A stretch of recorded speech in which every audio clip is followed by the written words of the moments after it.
I never thought a simple mistake, a message sent to the wrong number, could change my life forever. But that's exactly what happened the night I lost everything and found my real power. My name's Carter Reed, 39 years old. And I'm a warehouse supervisor in dusty, gritty Tulsa, Oklahoma. Every morning, the smell of diesel and concrete wakes me up before dawn. My worn boots hit the cold warehouse floor, and the steady beep of forklifts fills the air. I'm juggling 2 jobs, 3 kids, and a marriage stretched thin by late shifts and missed birthdays. There's tension at work, especially with my closest colleague, Dex. He's always had that quiet smirk, the kind that makes you wonder if he's planning something you don't know about yet. I worked 70 hours last week alone, hoping for a shot at a promotion to give my family a better life. But that hope felt fragile, like a thread ready to snap. Dex wasn't just a colleague, he was my brother in arms, or so I thought. Behind my back, he was texting our boss, twisting my overtime hours into lies. He'd say things like, "Carter's never here, might as well replace him." I sacrificed family dinners, missed soccer games, and stretched every paycheck thin, while he schemed.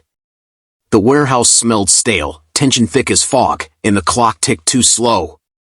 One desperate night, I sent a message meant for Dex, spilling my frustrations and asking for help, but I typed the wrong number.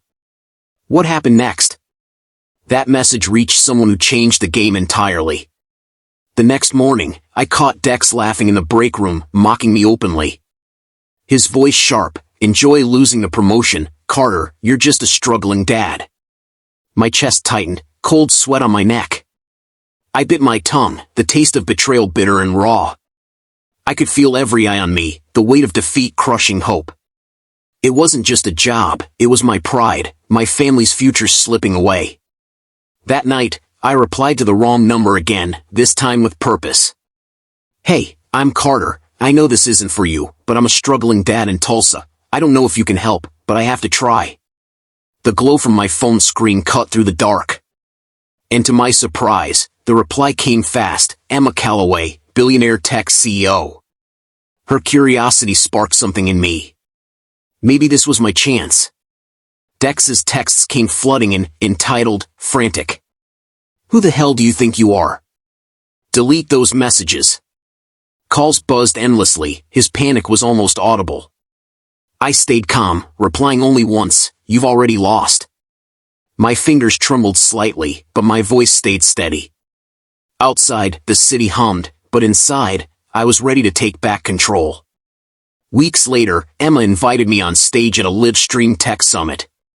In front of thousands, she exposed Dex's sabotage, screens showing his lies, his threats. Dex's face drained of color, sweat beading on his forehead. The crowd gasped, whispers turning to cheers. I stood silent, the man who lost everything now holding the power. Justice, cold and public, had arrived. Dex was demoted, stripped of trust, left humiliated in the same warehouse where he betrayed me. I found mentorship and support from Emma, but more importantly, I found peace. The morning air smelled fresh, sunlight warming my tired hands as I sat on my porch.